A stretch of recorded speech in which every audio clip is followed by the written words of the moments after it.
పేరున మీ అందరికీ నా హృదయపూర్వకమైన వందనాలు తెలియజేసుకుంటున్నాను. మీ అందరికీ నా నిండు వందనాలు అయ్యా. అలాగే ఆన్ చేసావయ్యా. ఓకే, ఈ యూట్యూబ్ ద్వారా దేవుని మాటలు ఆలకిస్తున్న నా ప్రేమైన సహోదరులందరికీ, దేవుని పిల్లలైన మీ అందరికి కూడా నా నిండు వందనాలు. అలాగే క్రిస్మస్ శుభాకాంక్షలు, అడ్వాన్స్ న్యూ ఇయర్ శుభాకాంక్షలు కూడా తెలియజేస్తున్న అందరికీ వందనాలు. మంచిది. దేవుని వాక్యముల నుండి ఈ వారం మన వాక్య ధ్యానం నిమిత్తమై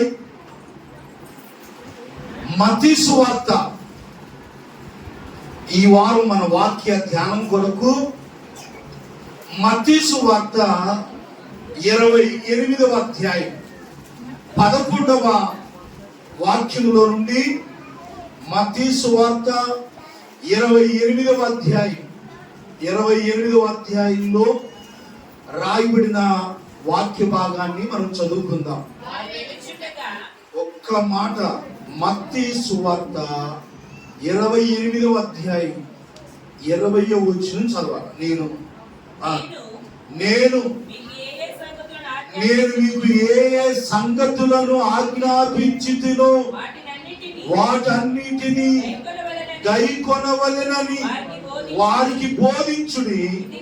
ఇదిగో యుగ సమాప్తి వరకు సదాకాలము మీతో కూడా ఉన్నానని వారితో చెప్పాను. హల్లెలూయా. ఒకసారి వచ్చిన మనందరం చెప్తామండి. ఇదిగో నేను యుగ సమాప్తి వరకు సదాకాలము మీతో కూడా ఉన్నాను. ఎప్పుడు దాకా? సదాకాలం మీతో కూడా నేను ఉన్నాను అని ప్రభు చెప్పిన మాటలు అవి. ప్రభు యేసుక్రీస్తు వారి శరీరధారిగా ఉన్న దినాల్లో 33.5 సంవత్సరాలు ప్రభు యేసుక్రీస్తు వారు ఈ లోకంలో శరీరధారిగా జీవించి 3.5 సంవత్సరాలు తన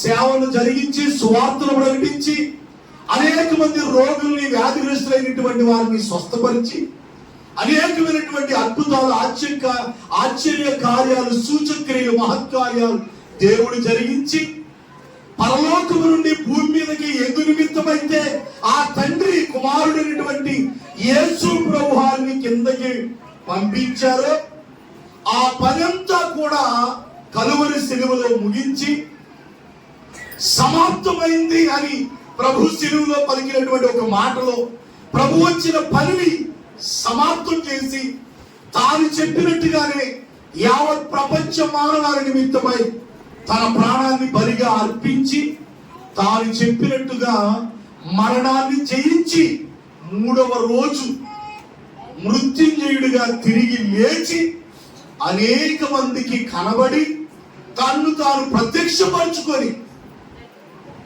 శిష్యులైనటువంటి వారి విశ్వాసాన్ని కూడా బలపరిచి పరలోకానికి ఆరోహణమైపోయేటువంటి చివరి దినాల్లో తన శిష్యులైనటువంటి వారికి చెప్పినటువంటి మాటే మనం చదువుకున్నటువంటి మాట. ఏ మాట అంటే, ఇదిగో నేను యుగ సమాప్తి వరకు, ఎప్పుడు దాకంట? ఈ యుగం సమాప్తమయ్యే వరకు, యుగాంతం వరకు కూడా సదాకాలము నేను మీతో కూడా ఉంటాను. నేను పరలోకానికి వెళ్ళిపోయినప్పటికీ కూడా ఆదరణకర్తనబడినటువంటి దేవుడు ఎప్పుడు కూడా, చెప్పండి, మీతోనే నేను ఉంటాను. ఇదిగో నేను పరలోకానికి వెళుతున్నాను, మీ కొరకు నేను ఆదరణకర్తను భూమి మీదకి పంపిస్తాను. ప్రభువైన యేసుక్రీస్తు వారి పరలోకానికి ఆరోహణమై వెళ్ళారు. దేవుడు పరిశుద్ధాత్మ ముంగుర్తుగా ఉన్నటువంటి దేవుడు తన ఆదరణకర్తను, పరిశుద్ధాత్మ దేవుడు ఎప్పుడు కూడా మనతోనే ఆయన బిడ్డలతో ఉండి నడిపిస్తూ వచ్చాడు.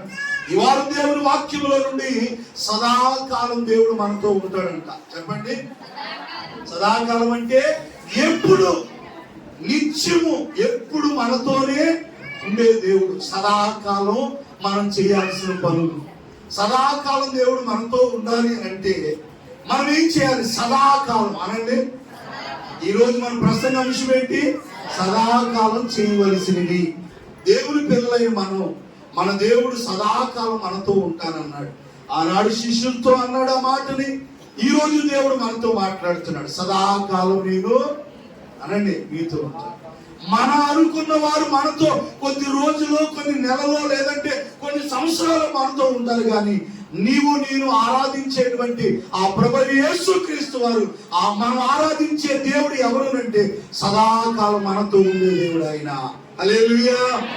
మన బంధువులైనా, మన అక్క చెల్లెలు, అన్నదమ్ములైనా, మన స్వజనులు ఎవరైనప్పుడు కూడా కొద్ది కాలమే మనతో ఉంటారు. కానీ మనం నమ్మిన దేవుడు యేసు ప్రభువు వారు సదాకాలం, చెప్పండి, మనతో ఉండే దేవుడు ఆయన. హల్లెలూయా. ఈ సంవత్సరాంతంలోకి వచ్చినటువంటి మనతో దేవుడు మాట్లాడుతున్నాడు, సదాకాలం నేను మీతో ఉంటానని. ఇంకొక మాట కూడా చదివిద్దాం. కీర్తన గ్రంథంలో ఇంకొక మాట రాయబడి ఉంది. ఆ మాట కూడా సదాకాలం అనే మాట మీరు గుర్తుపెట్టుకోవాలి ఈరోజు. ఏమాట చెప్పండి? సదాకాలం దేవుడు మనకి ఏమై ఉంటానన్నాడు? మీతో ఉంటాను నేను అన్నాడు. హల్లెలూయా. మనతో రేపు నేను మీతో వస్తానన్నాడు, రేపు రాడు. మీతో ఉంటానన్నాడు, రేపు ఉండడు మనతో. దేవుని బిడ్డలారా, కానీ మన దేవుడు ఎప్పుడు కూడా మనతోనే సదాకాలం ఉంటాడంట. అయితే మనం ఏం చేయాలి సదాకాలం అనేది చెప్పబోయే ముందు ఈ వచనాన్ని కూడా చదువుదాం. 48వ కీర్తన 14వ వచనం చదువుదాం. ఈ దేవుడు సదాకాలము మనకు దేవుడై ఉన్నాడు. హల్లెలూయా. గట్టిగా ఇక్కడ కూడా మనకు కనబడుతుంది ఏమో తెలుసా? ఈ దేవుడు అంటే ఎవరు? ప్రభువు యేసుక్రీస్తు వారు, యెహోవా తండ్రి, కుమార పరిశుద్ధాత్మ దేవుడు అయినటువంటి త్రిత్వంలో ఏకత్వమైనటువంటి దేవుడు. తండ్రి వేరు, కుమారుడు వేరు, పరిశుద్ధాత్మ వేరు కాదు, ముగ్గురు ఒక్కటే. హల్లెలూయా. కొంతమంది వ్యతిరేకస్తులు యెహోవా దేవుడు, యేసు ప్రభువు ఒక ప్రవక్త, ఇలాగా దుర్బోధకులు బయలుదేరుతున్నారు. ఆ బోధలు మనం వినకుందుము గాక. ప్రారంభం నుండి మనం ఏ పునాది మీద అయితే కట్టబడ్డామో ఆ విశ్వాసం మీద మనం కట్టబడాలి. కానీ ఎవరొచ్చి అబద్ధ బోధకులు ఎన్ని బోధలు చెప్పినా అటువైపు మరలకూడదు మనం. ఎందుకంటే అంచుకాలంలో వచ్చేసరికి దుర్బోధకులు ఎక్కువైతారంట. ఎవరు? అబద్ధ బోధకులు. బైబిల్లో చెప్పబడిన విధంగా పౌలు తిమోతికి బోధిస్తూ అన్నటువంటి మాట ఏంటి అంటే, అంత్య దినాల్లో అపాయకరమైనటువంటి కాలంలో వచ్చునని తెలుసుకోమన్నాడు. ఎందుకంటే మనుషులు దురద చెవులు గలవారై అన్నాడు. అక్కడ ఏమన్నాడు? దురద చెవులు గలవారై హితవాక్యమును, ఆరోగ్యకరమైన బోధను సహింపక కల్పనా కథల వైపు తిరిగే కాలం వస్తుంది. ఆల్రెడీ వచ్చేసింది అనమాట. హల్లెలూయా. కాబట్టి మనం వినే బోధ సరైందా కాదని కూడా మనం ఆలోచన చేసుకోవాలి. వాక్యానుసారమైనటువంటి బోధని మనం తెలుసుకొని వాక్యం మీద మనం కట్టబడే వారిగా మనం ఉండాలి. దేవునికి స్తోత్రం కలుగును గాక. కాబట్టి కీర్తనాకారుడు అంటున్నాడు, ఈ దేవుడు సదాకాలం మనకి దేవుడై ఉన్నాడు. మనం ఆరాధించే దేవుడు సదాకాలం మన దేవుడై ఉంటాడంట. ఆ కింద ఏముందని అద్భుతమైన మాట రాయబడి ఉంది అక్కడ. ఈ చదువుమ్మ మళ్ళా, ఈ దేవుడు సదాకాలం మనకు దేవుడై ఉన్నాడు, మరణము వరకు. అనండి, ఎప్పుడు దాకంట? మరణము వరకు ఆయన మనలను నడిపించును. దేవునికి స్తోత్రం చెప్పండి, చేతులైతే. హల్లెలూయా. ఈ దేవుడు అంటే మనం ఆరాధించే దేవుడు అంట సదాకాలం మనతో ఉంటాడంట, సదాకాలము మన దేవుడై ఉంటాడంట. రెండోది, ఈ దేవుడు మరణము వరకు. ఎప్పుడు దాకా అంటే మనం ఈ లోక యాత్ర ముగిసే వరకు ఈ దేవుడు మనల్ని ఏం చేస్తాడు? నడిపిస్తాడు. ఆనాడు ఇశ్రాయేలుని నడిపించిన ఆ గొప్ప దేవుడు నేటి కాలంలో యుగాంతంలో ఉన్నటువంటి మనల్ని కూడా మరణము వరకు ఆయన మనల్ని నడిపిస్తాడు. ఈ దేవుడు సదాకాలం మన దేవుడై ఉండి మరణం వరకు మన చెయ్యి పట్టుకొని ఏం చేస్తాడు చెప్పండి? నడిపించే దేవుడు. మరణం వరకు నడిపిస్తాడంట ఆయన. కాబట్టి సదాకాలం మనతో ఉండే దేవుడు, సదాకాలం మన దేవుడై ఉన్నాడు. ఈ సదాకాలం ఉండే దేవుడుగా ఉన్న ఈయన మరణం వరకు మనల్ని నడిపించేవాడిగా ఉన్నాడు. అయితే దేవుని పిల్లలైన మనం సదాకాలం ఏం చెయ్యాలి? గుర్తుపెట్టుకోవాలి మీరు. మళ్ళా ఈ చదివిన వచనాలని మళ్ళా ముగింపులో జ్ఞాపకం చేసుకుంటాం.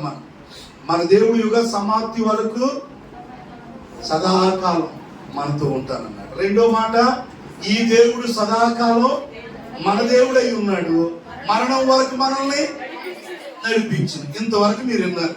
ఇప్పుడు సదాకాలం దేవుని పిల్లలుగా మనం ఏం చేయాలా? 79వ కీర్తన, 70 కీర్తన గ్రంథం 79వ కీర్తన 13వ వచనాన్ని మనం చదివినట్లయితే అక్కడ ఇలాగ రాయబడి ఉంది. అప్పుడు నీ ప్రజలమును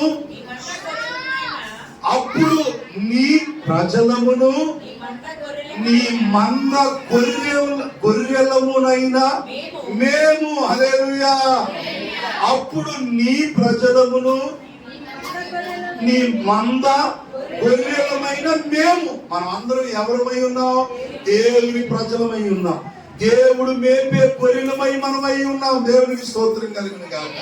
అందుకని ఎంత చక్కగా ఉందంటే, నీ ప్రజలమును నీ మంద గొర్రెలమునైన మేము సదాకాలము నీ కృతజ్ఞతాస్తుతులు చెల్లించేదము. హల్లెలూయా. ఇప్పుడు దేవుని పిల్లలు మొదటిగా ఏం చేయాలా? సదాకాలం దేవునికి కృతజ్ఞతాస్తుతులు. సదాకాలం మన దేవుడు, మనకు తోడై ఉండే దేవుడు, సదాకాలం మరణం వరకు మనం నడిపించే దేవుడుగా ఉన్న ఆ దేవుడికి మనం ఏం చేయాలంట?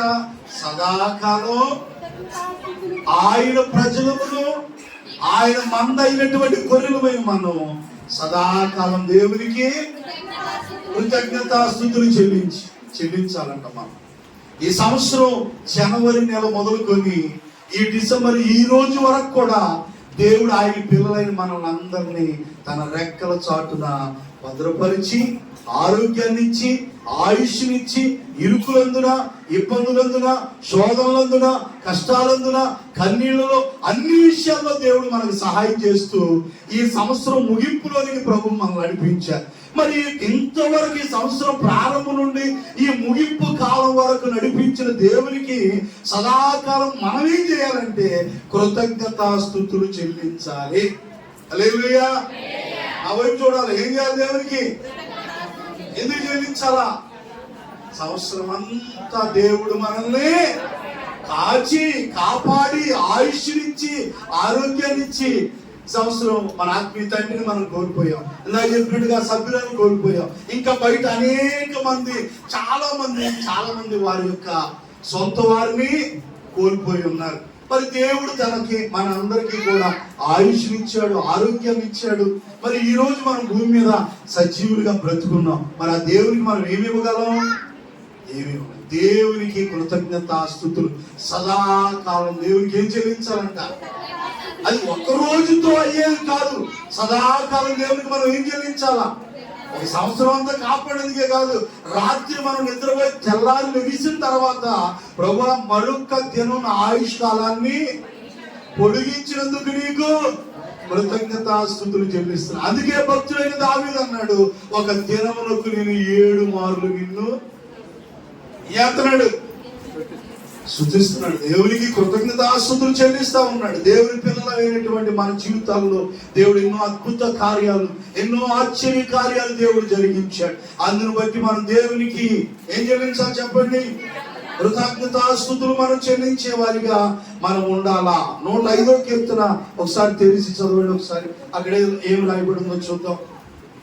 105వ కీర్తన మొదటి వచ్చిన యెహోవాకు కృతజ్ఞతాస్తుతులు చెల్లించండి, ఆయన నామమును ప్రకటించండి, ఆయన గురించి పాడుడి. యెహోవాకు కృతజ్ఞతాస్తుతులు చెల్లించండి, ఆయన నామాన్ని ప్రకటన చేయండి, జనములలో ఆయన కార్యములను తెలియజేయండి. హల్లెలూయా. గట్టిగా ఏం చేయాలంట? జనములలో దేవుని కార్యాలు ఏం చేయాలా? కొందరు దైవజనులు టీవీలో ఏం చెప్పిస్తున్నారు? ఏం చెప్పిస్తున్నారు? ఎందుకు చెప్పిస్తున్నారు? దేవుడి కార్యం చేశాడని దేవుని ఎరగని వారికి, వారిలో విశ్వాసాన్ని కలగటానికి, కొంతమంది మళ్ళా దేవుని వైపు ఆకర్షించబడటానికి. ప్రభు ఎలీషా కాలంలో కానీ యేసు ప్రభు వారి కాలంలో కానీ రోగులైన వారిని ప్రభు స్వస్థపరిచినప్పుడు కొన్ని సందర్భాల్లో ప్రభు ఏమన్నాడంటే నువ్వు వెళ్ళి సాక్షాత్తంగా చెప్పమన్నాడు. ఒక కుష్ఠరోగి దేవుడు బాగు చేసినాక కానుక కావాల్సింది నువ్వు వెళ్ళి ఏం చేయమన్నాడు? చెప్పండి. దేవుడు చేసిన కార్యాలు ఏం చేయాలా? జనములలో తెలియజేయాలంట. అందుకని టీవీ ముందు మైకి చెప్తా ఉంటే మరి కొంత నేను కూడా మరి వాక్యాలు చూస్తూ ఉంటాను. టీవీలో వర్తమానాలు చూస్తున్నప్పుడు ఆ వాక్యం ముగింపులోకి వచ్చినాక మరి కొందరు దైవజనులు పెద్ద పెద్ద దైవజనులు ఏం చెప్పిస్తున్నారంటే సాక్ష్యం చూపిస్తున్నారు. మరి వాళ్ళు చెప్పే సాక్ష్యాలు కొంతమంది హాస్పిటల్లో రిపోర్ట్స్ చూపించి ఇదిగో మేము హాస్పిటల్కి వెళ్ళాం, నాకు ఇలాగా మొదటిసారి మేము వెళ్ళినప్పుడు నాకు ఇలా బలహీనత అని చెప్పారు, ఇక బ్రతకమని చెప్పారు, ఇలాంటి రిపోర్ట్స్ వచ్చాయి. మళ్ళా నేను దైవజనుల దగ్గరికి వచ్చి ప్రార్థన చేయించుకున్నాను, ఆ యొక్క ప్రేరాయల్ని రాసుకున్నాను, ఇక దేవుడు నా పట్ల ఇలాంటి కార్యం చేశాడు. నేను మళ్ళా వెళ్ళి హాస్పిటల్లో నేను మళ్ళా పరీక్ష చేయించుకున్నప్పుడు అదేది నీకు లేదు అని మళ్ళా రిపోర్ట్ వచ్చిందని కొన్ని సాక్ష్యాలు. ఇదిగో నా పొలం అంతా ఎండిపోయింది, పండితో లేదని ఆ మధ్యలో చెప్తున్నాను. మరి నేను ఏ శక్తి తీసుకెళ్ళి ఆ పొలంలో చదువుకున్నాను, నా విస్తారంగా పంట పండిందని ఒక ఆమె సాక్ష్యం చెప్తాను. ఎందుకంటే దేవుని నామం మహింపరచబడాలి, అన్ని కొందరు విశ్వాసం కలగాలి, కొందరు దేవుని దగ్గరికి రావాలి అని అంటే దేవుని వాక్యం చెప్తే సరిపోదు, దేవుని సాక్ష్యాలు కూడా అది హల్లెలూయా చెప్పండి గట్టిగా. మనమేమో చెప్పడానికి కూడా చెప్పండి సిగ్గుపడతా ఉంటాం. దేవుడు చేసిన కార్యాలు చెప్పాలి, కానీ మన సేవలో ఇంతవరకే అటు నిలబెట్టి చెప్పించాలి. ఇంకా ఆదివారాలు ఏదో చెప్తున్నాం కానీ సాక్ష్యం చెప్పేట్లా చెబితే పెద్దయ్య గారి ద్వారా మన పెద్దమ్మ గారి ద్వారా ఎన్ని కార్యాలు మీకు కూడా బైక్ ఇచ్చి నేను ఇక్కడ రాసుకొని చెప్పించి నేను కూడా మన యూట్యూబ్ లైవ్ లో పెట్టాలా, అనేకులు చూడాలి ఇక్కడ కార్యాలు జరుగుతున్నాయి అని. దేవుని స్తోత్రం చెప్పండి గట్టిగా. ఎందుకంటే దేవుని కార్యాలు మనం జనములలో తెలియజేయాలంట. యెహోవాకు కృతజ్ఞతాస్తుతులు.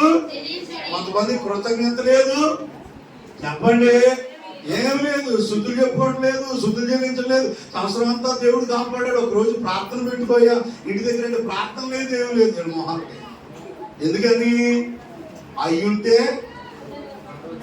నా రోజు తినొచ్చాను, ఇంకేదైనా కొనుక్కొచ్చాను. దేవుని అలా ఉండకూడదు. దేవుని ఏం కలిగి ఉండాలి మనం? కృతజ్ఞత కలిగి. సంవత్సరం ముగింపులోకి వచ్చాం, సంవత్సరం అంతా దేవుడు కాపాడాడు. ఎంత దేవుని కృతజ్ఞతలు చెప్పాలి దేవుని బిడ్డలారా. ఈ దేవుడు సదాకాలం మన దేవుడు అయి ఉన్నాడు. మరణం వరకు ఆయన మనం నడిపిస్తాడు. ఆ మరణం వరకు నడిపించి ఆ దేవునికి దేవుని పిల్లలుగా పిలువబడుతున్న మనం ఏం చేయాలంటే సదాకాలం దేవునికి ఏం చెప్పండి, ఏం చేయాలా? కృతజ్ఞత. మన ఒక పాస్టర్ అక్కడ ఓ పాస్టర్ కొమ్మూరు పాస్టర్ ఉన్నారు. ఆ పాస్టర్ కృతజ్ఞత కోవడానికి జపానీ శాస్త్రి గారు పిలిచి భారీ ఎత్తులు పెట్టాడు. ఏది కృతజ్ఞత కోట అవన్నీ ఉన్నాయి, అన్నీ ఉన్నాయి.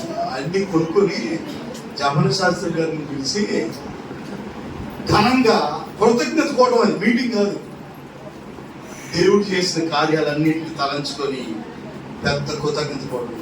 ఎందుకంటే దేవుడు మనం ఎంతగానో కాపాడుతూ ఉన్నాడు. మన దేవునికి సదాకాలం కృతజ్ఞతాస్తుతులు చెల్లించే వారిగా మనం ఉండాలి. దేవునికి స్తోత్రం కలుగును గాక. జనములో ఆయన కార్యాలు తెలియచేయాలంట. ఆయన గురించి పాడుడి. రెండవ వచనం, ఆయన గురించి పాడండి, ఆయనను కీర్తించండి, ఆయన ఆశ్చర్య కార్యములు అన్నింటి గురించి సంభాషణ చేయండి. అలానే చెప్పండి గట్టిగా, చేతులు చెప్పండి, చేతులు పైకెత్తండి. హల్లెలూయా. ఉండండి,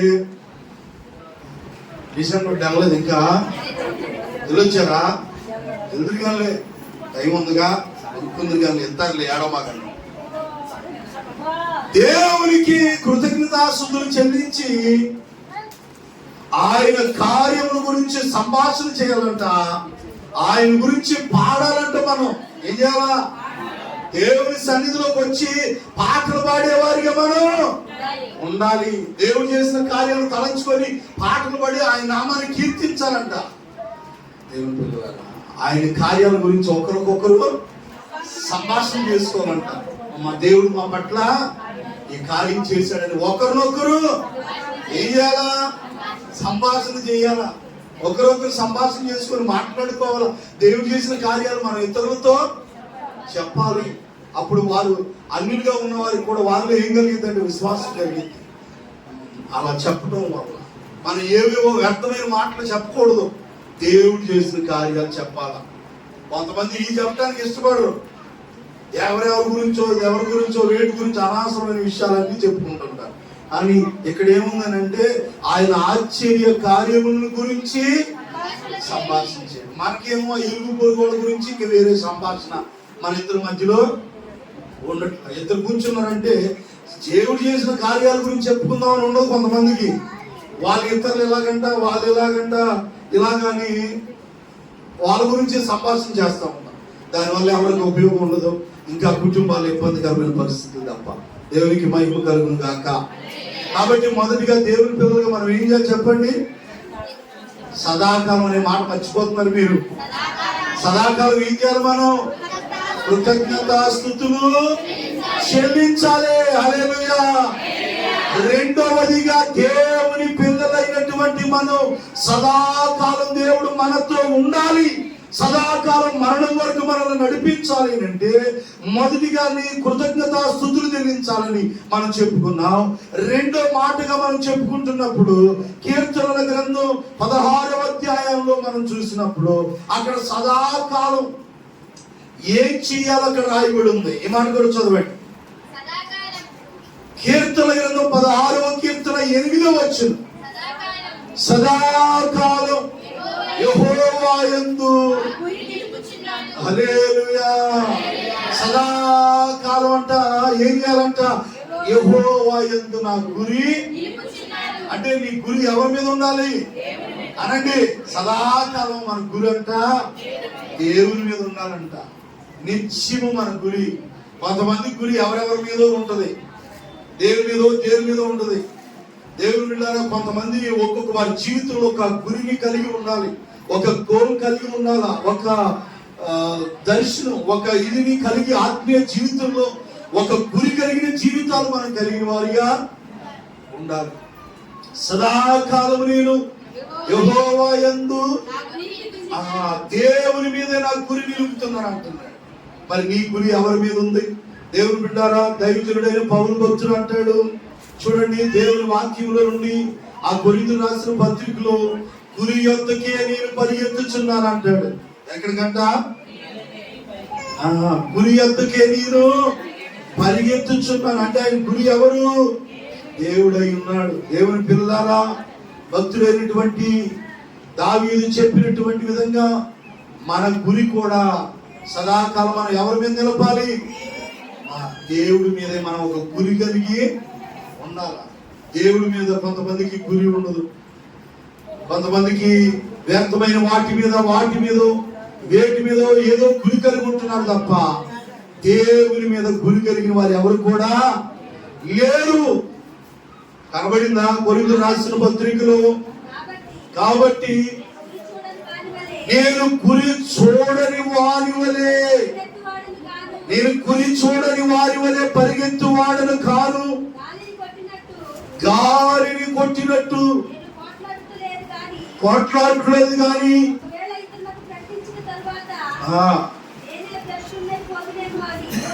నేను భ్రష్టుడైపోదునేమోనని దాన్ని లోపరుచుకుంటున్నాను. హల్లెలూయా.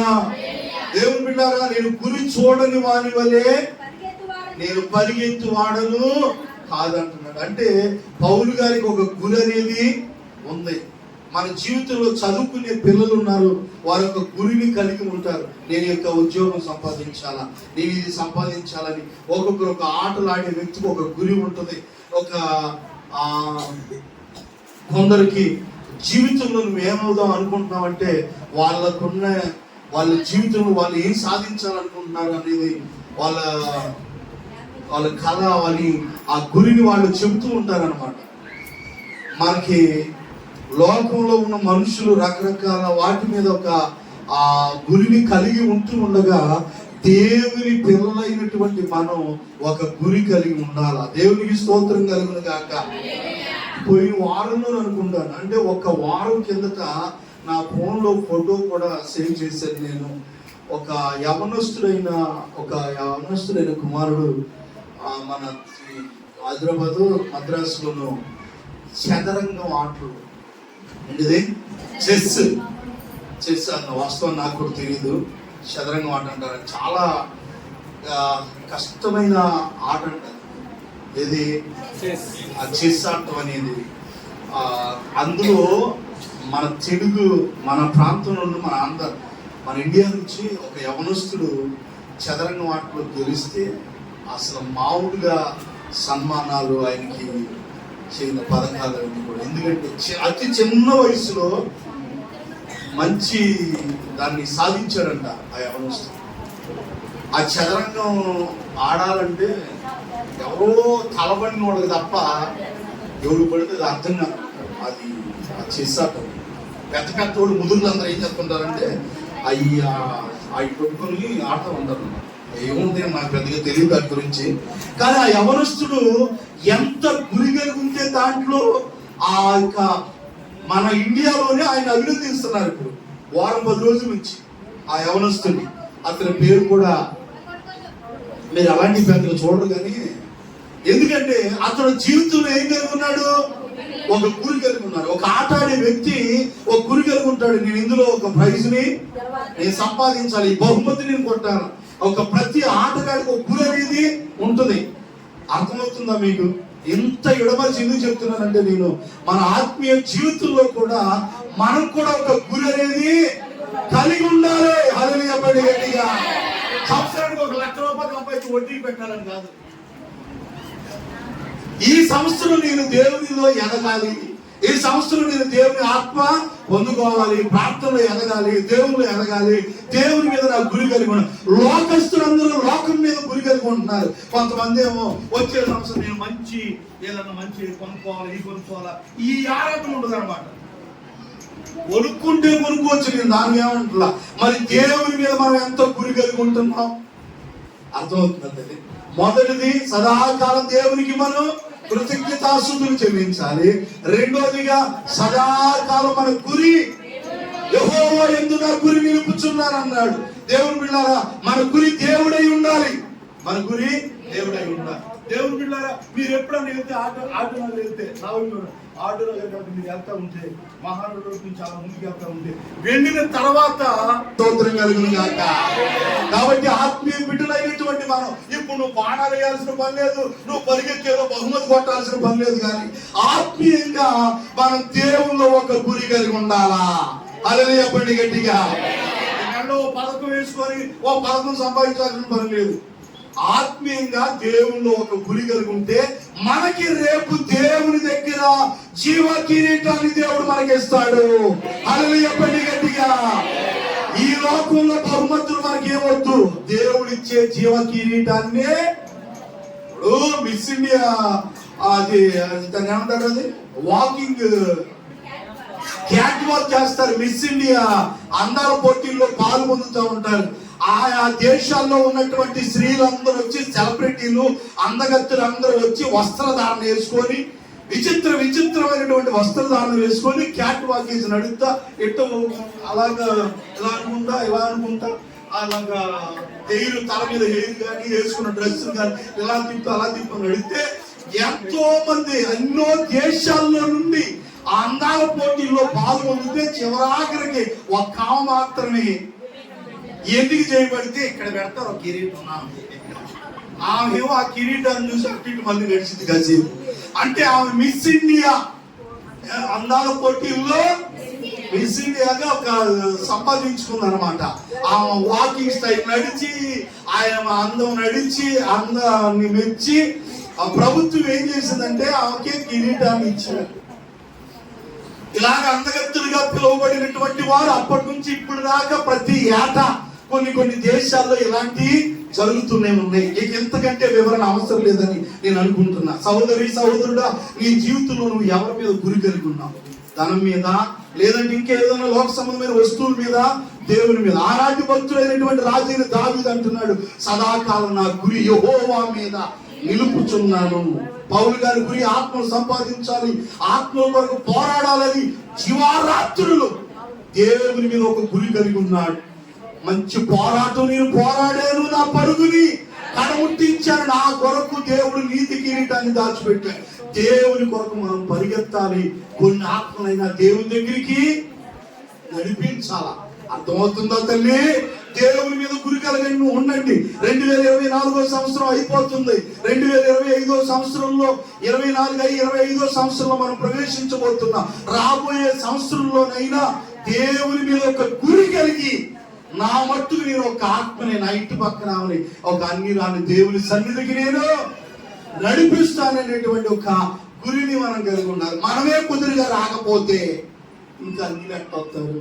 కాబట్టి దేవుని మీద ఒక గురి కలిగి ఉందాం. దేవునికి స్తోత్రం చెప్పండి గట్టిగా. ఆఖరి మాటగా 3వ మాట చెప్పి ప్రార్థన చేసుకుందాం. సదాకాలం మనం ఇంకేం కలిగి ఉండాలి అని అంటే, తెస్సలోనికీయులకు రాసిన మొదటి పత్రిక 4వ అధ్యాయం 17వ వచనాన్ని చదువుకుందాం. ఆ మీదట తెస్సలోనికీయులకు రాసిన మొదటి పత్రిక 4వ అధ్యాయం 17వ వచనం చదువుమా. ఆ మీదట సజీవులమై నిలిచిండు మనము వారితో కూడా ఏకముగా ప్రభుని ఎదుర్కొనటానికి ఆకాశ మండలములకు మేఘముల మీద కొనిపోబడదుము కాగా మనము సదాకాలము ప్రభుతో కూడా ఉందుము. హల్లెలూయా. సదాకాలం ఎవరితో ఉంటాం? మనం దేవునితో కూడా ఉంటాం. ఆ నిరీక్షణ కలిగి మనం ఉండాలి. సదాకాలం దేవుని రాకడ కూడా కనిపెట్టుకొని సదాకాలం ఆయనతో పాటు మనం ఉంటామంట. సహోదరులారా, నిరీక్షణ లేని ఇతరుల వలె సహోదరులారా, నిరీక్షణ లేని ఇతరుల వలె మీరు దుఃఖపడకుండా నిమిత్తము నిద్రించుచున్న వారిని గురించి మీకు తెలియకుండా నాకు ఇష్టం లేదు. చనిపోయిన వారిని గురించి మీకు తెలియకుండా నాకు ఇష్టం లేదని ఆ చనిపోయిన వ్యక్తుల గురించి పౌలు భక్తుడు అక్కడ ఉన్నటువంటి తెస్సలోనికీయ సంఘాన్ని బలపరుస్తూ, మనం పితరులైనటువంటి వారిని నిద్రించారు, ఒక రోజున మరలా వారిని మనం చూస్తామని ఆ సంఘాన్ని బలపరుస్తూ ఈ మాటలు రాస్తున్నాడు. అర్థమవుతుందా? ఇప్పుడు మన పితరులుగా ఎవరైతే ప్రభువునందు నిద్రించారో, ఎవరు? సమాధి రాళ్ల మీద రాసే మాట ఏంటంటే ప్రభువునందు నిద్రించింది, ప్రభువునందు నిద్రించాడు అని ఉంటది. కానీ చచ్చిపోయాడు, పోయాడు పేడ ఎరగడైపోయింది, భౌతిక కాలు బూడిదైపోయింది. ఏ కాయ? భౌతిక కాయ. అవి అయిపోతాయి. కానీ మన భౌతిక కాయాలు కొందరి మన క్రైస్తవులైనటువంటి సమాధుల యొక్క శరీరాలని కడిగి శుద్ధి చేసి సమాధి పెట్టిల్లో పెట్టేది. ఎందుకంటే శరీరాన్ని భద్రపరిచి ఆత్మ దేవుని రాజ్యంలో వెళ్ళిపోతే రేపు దేవుని రాకడలో ప్రధాన దూత ఆర్భాటముతోను, 16వ వచనం, ఆర్భాటముతోను ప్రధాన దూత శబ్దముతోను దేవుని బోరతోను పరలోకము నుండి ప్రభువు దిగి వచ్చును. హల్లెలూయా. చదువుగా మాటలు. ఆర్భాటముతోను ప్రధాన దూత పెద్ద డీటెయిల్ సౌండ్ వినబడతంట. ఎప్పుడు? దేవుని రాకడ. అది త్వరలో జరగబోతున్నది. దేవుని రాకడ అతి సమీపంగా ఉంది. క్రైస్తవులందరూ కూడా దేవుని రాకడ కొరకు ఎదురు చూస్తున్న ప్రపంచం అంతా. గట్టిగా దేవుని స్తోత్రం చెప్పండి. దేవుడు చెప్పిన ప్రతి రాకడ గుర్తులు జరుగుతున్నాయి. ఎన్నాళ్ళో లేదు, అతి త్వరలో ప్రభు యేసుక్రీస్తు వారి భూమి మీదకే అత్యాకాశానికి రాబోతున్నారు. అదే నిరీక్షణతో మనం కూడా ముందుకు సాగాలి. ప్రభు దూతలు ఆర్భాటముతో ప్రధాన దూత శబ్దముతో దేవుని బోరతో పరలోకము నుండి ప్రభు దిగి వచ్చును. క్రీస్తు నందుండి, ఎవరు? క్రీస్తు నందుండి మృతులైన వారు ఎవరైతే క్రీస్తులో ఉండి చనిపోయారో వారు ఆయన ప్రధాన దూత శబ్దం ఆయన ఆర్భాటంతో వచ్చినప్పుడు, దేవుని బోరతో పరలోకం నుండి దిగి వచ్చినప్పుడు అంట, క్రీస్తు నుండి మృతులైన వారు మొదట లెగుస్తారు. ఆ నిరీక్షణే. మరి బాప్తిస్మాలు ఎందుకు? ఈ వైరాగ్యం ఎందుకు? ఈ సమర్పణ ఎందుకు? ఈ అన్ని తీసేసి ఈ ప్రార్థనలు అన్ని ఎందుకంటే యుగ యుగాలు తరతరాలు సదాకాలం ఆయనతో ఉండాలి. ఎవరితో ఉంటే సదాకాలం నరకంలో ఉంటాం, ఉంటే సదాకాలం దేవుడితో ఉంటాం. సదాకాలం నరకంలో ఉండకూడదని ఈ ప్రయాస, ఈ భక్తి విధానాలు, ఈ ప్రార్థనలన్నీ. అందుకే యావత్ ప్రపంచంలో ఉన్న క్రైస్తవులందరినీ నిరీక్షణ యుగ యుగాలు ఉండేటువంటి ఆ నరకంలో యాతన పడకూడదనే ఉద్దేశంతో ప్రభువు యేసుక్రీస్తు వారి లోకానికి వచ్చి మన స్థానంలో మనం పొందాల్సిన శిక్ష ఆయన భరించి తన విలువైన రక్షణ మనకి ఇచ్చాడు. ఎందుకు తెలుసా? నేనుండే స్థలంలో మీరు ఉండులాగున మరలా వచ్చి నిన్ను తీసుకెళ్తానని యోహాను సువార్త 14వ అధ్యాయంలో అపోస్తుల కార్యంలో వాళ్ళందరూ యేసు ప్రభువు వారు వెళ్ళేటప్పుడు అలాగే కళ్ళు ఎలబెట్టి నోరు ఎలబెట్టి చూస్తా ఉంటే, గలిలయ మనుషులారా మీరెందుకు అలాగా ఆయన్ని తేరు చూస్తున్నారు? ఈ పరలోకం నుండి కొనిపోబడిన యేసే ఏ విధంగా కొనిపోబడ్డాడో మళ్ళీ అదే రీతిగా మళ్ళా భూమి మీదకి వస్తాడని ఆ రోజు అపోస్తుల కార్యంలో రాయబడి ఉంది. ఇప్పుడు అందరూ ఎదురు చూసేది ఆయన కోసమే. ఇప్పుడు అందరూ బైబిల్ మిషన్ వాళ్ళు అంటారు మరణాత అంటారు. వాళ్ళ స్లోగన్ ఏంటి? మరణాత అంటే అర్థం ఏంటంటే ప్రభు అయిన యేసు త్వరగా రమ్ము అని స్వాగతిస్తున్నారు అన్నమాట. కాబట్టి దేవుని పిల్లలైనటువంటి మానవ సదాకాలం మళ్ళా ప్రారంభంలో చదివిన వాక్యాన్ని గుర్తు చేస్తున్నాను నేను. ప్రభు యేసుక్రీస్తు వారు పలికిన మాట, ఇదిగో యుగ సమాప్తి వరకు సదాకాలం నేను మీతో కూడా ఉన్నానన్నాడు. సదాకాలం దేవుడు మనతో ఉండాలంటే ఈ దేవుడు సదాకాలం మనకి దేవుడై ఉన్నాడు. మరణం వరకు ఆయన మనల్ని నడిపించాలి. మనతో దేవుడుండి మరణం వరకు మనల్ని నడిపించాలి అంటే 3 విషయాలు మనం చెప్పుకున్నాం. మొదటిది అమ్మా చూడండి, సదాకాలము దేవునికి మనం ఏం చెల్లించాలి? దేవుడు చేసిన కార్యాలన్నింటిని బట్టి ఈ సంవత్సరమే కాదు, ఒక రోజే కాదు, సదాకాలం దేవునికి కృతజ్ఞతాస్తుతులు చెల్లించాలి. రెండోది, సదాకాలం మన గురి దేవుని మీద నిలపాలంట. రెండోది. మూడో మాట, సదాకాలం ప్రభుతో కూడా మనం ఉండాలి అంటే నిరీక్షణ కలిగి ఆయన రాకడ కొరకు ఎదురు చూస్తూ నిరీక్షణతో సదాకాలం నిరీక్షణ కలిగి ఉంటే సదాకాలం ఆయనతో కూడా మనం ఉంటామంట. కాబట్టి ఆ విధంగా సదాకాలం దేవుని యందు గురి నిలిపి నిరీక్షణ కలిగి ప్రభు రాకడలో ఆయనతో పాటు ఉండే కృప, అట్టి కృపను దేవుడు మన అందరికీ లైవ్ లో దేవుడు మాట్లాడిన ప్రతి బిడ్డకి దేవుడు అనుగ్రహించునుగాక. చిన్న ప్రార్థన చేస్తా. పరిశుద్ధుడా, ప్రేమ కలిగిన తండ్రి, నీకు స్తోత్రములు స్తోత్రములు స్తోత్రములు నాయన. అయ్యా, ఈ కాల సమయంలో ప్రారంభించినటువంటి ఈ ఆరాధన అంతటి ఇంతవరకు మీరు జరిగించినందుకు నీకు స్తోత్రాలు అయ్యా. పాడిన పాటల ద్వారా నీ నామాన్ని మహిమ తెచ్చుకుని ఉన్నారు అయ్యా. చెప్పబడిన సాక్ష్యాల్లో మీరు నీ నామాన్ని మహిమ తెచ్చుకుని ఉన్నారు. తిరిగి నీ వాక్యం ద్వారా ఈ రోజు మీరు మాతో మాట్లాడిన ప్రతి మాటను బట్టి నీకు స్తోత్రము నాయన. ఇదిగో యుగ సమాప్తి వరకు సదాకాలం నేను మీతో కూడా ఉన్నాను అని ఆనాడు మీరు పలికినటువంటి ఆ మాట ఈ రోజు సదాకాలం మా వారే, మా అయిన వారు, మా బంధువులు మాతో ఉండకపోయినా ఎప్పుడు సదాకాలం మీరు మాతో ఉండే దేవుడై ఉన్నారని చెప్పినందుకని కృతజ్ఞతాస్తుతులు చెల్లించుకుంటున్నాం నాయన. అయ్యా, ఈ దేవుడు సదాకాలం మనకు దేవుడై ఉన్నాడు. ఈ దేవుడు సదాకాలం మరణం వరకు మనల్ని నడిపిస్తాడని కీర్తనాకారుడు చెప్పిన విధంగా మరణం వరకు మమ్మల్ని నడిపించే బాధ్యత మీది నాయన. అయ్యా, సదాకాలం మీరు మాకు దేవుడుగా ఉన్నందుకై నీకు స్తోత్రాలు చెల్లించుకుంటున్నావు నాయన. సదాకాలం మీరు మాతో ఉన్నందుకై నీకు స్తోత్రములు నాయన. సదాకాలం మీరు మాతో ఉండాలి, సదాకాలం ప్రభు మమ్మల్ని నడిపించాలి అని అంటే సదాకాలం ఎడల కృతజ్ఞత కలిగిన వారిగా వాక్యమైన మేమందరము కూడా సదాకాలం కృతజ్ఞతాస్తుతులు చెల్లించే వారికి ఉన్నట్లుగా సహాయం చేయండి. రెండవదిగా, సదాకాలము నాయన నీ యందు గురి కలిగిన వారిగా అట్టి జీవితాలు వాక్యమైన ప్రతి ఒక్కరికి మీరు దయచేయుదురు గాక. అయ్యా, ప్రతి మనిషి జీవితంలో ఒక గురి అనేది కలిగి ఉండాలి. లోకంలో ఉన్న ప్రతి మనిషి ఏదో ఒక దాని మీద ఒక గురి కలిగి ఉంటూ ఉన్నాడు. ఆత్మీయ బిడ్డలైనటువంటి మేము సదాకాలము నీ ఎడలో ఒక గురి కలిగి నీవిచ్చే జీవ కిరీటాన్ని పొందుకునేదాకా నీ మీద ఒక గురి కలిగి మా పరుగు పందువులో ఓపికతో పరిగెత్తే కృప అనుగ్రహించుదురు గాక. చివరిగా నాయన, సదాకాలము అయ్యా మేము మీతో కూడా ఉండాలి అని అంటే సహోదరులారా, నిరీక్షణ కలిగి ఉండమన్నాడు పౌలు. అట్టి నిరీక్షణ కలిగి సదాకాలం మీతో కూడా ఉండే అట్టి వాక్యంలో ప్రతి బిడ్డకి యూట్యూబ్ ద్వారా లైవ్ లో వీక్షించిన ప్రతి బిడ్డలు సదాకాలము నీ మహిమ రాజ్యములో నీతో ఉండే కృపటి భాగ్యం దయచే. రోజు వచ్చిన ప్రతి బిడ్డని దీవించండి నాయన. లైవ్ లో ఎంతమంది మాటలు వీక్షిస్తున్నారు, అటు బిడ్డలని వారి కుటుంబాన్ని కూడా మీరు దీవించి ఆస్వాదించి సహాయం చేయమని, వారు వచ్చే వరకు కూడా మీ కృప, మీ దీవెన ఆశీర్వాదాలు మాకు దయచేయమని యేసు నామమున అడిగి ప్రార్థించి పొంది ఉన్నాము తండ్రి.